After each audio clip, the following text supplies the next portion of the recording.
Timing is everything, and it was wonderful to see our representatives for the Hartford 250 here tonight. And actually, I wanted to talk tonight and just provide the council, and particularly new council people, with some context for the historical context about my opposition to the proposed freight distribution terminal that's to be developed down in Perryman.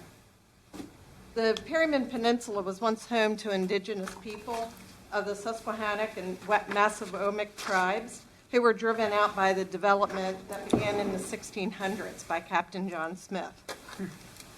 1671 marked the creation of what is now Maryland's oldest Episcopal church, St. George's Parish, Pazucia Church.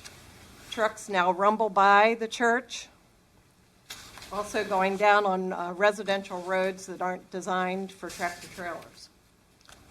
The 1776 census of Pazucia Lower Hundred reported 1,440 people.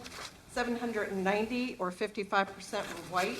650, or 45%, were black, of which only 4 were designated as free.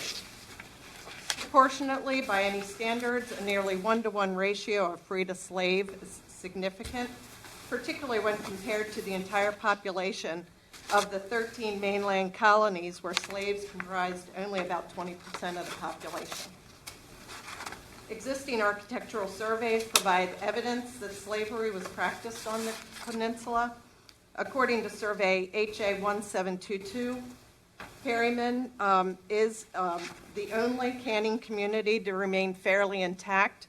And that survey goes on to say, through both the Revolution and the War of 1812, the region remained a simple and heavily harvested rural area dominated by large, slave-driven agricultural concerns.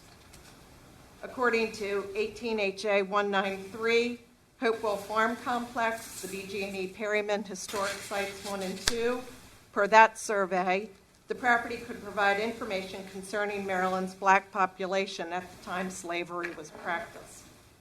In 1917, Aberdeen Proving Ground was formed by the U.S. government on 69,000 acres.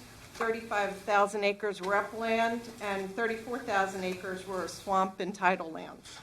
It's relevant to note it took an act of Congress and 2 presidential proclamations providing financial compensation to persuade the farmers to leave their property. Compensation for the land taken varied based on occupation and race. Those swamps were in places called Poverty's Island, Planter's Delight, and they've been wiped off based on development.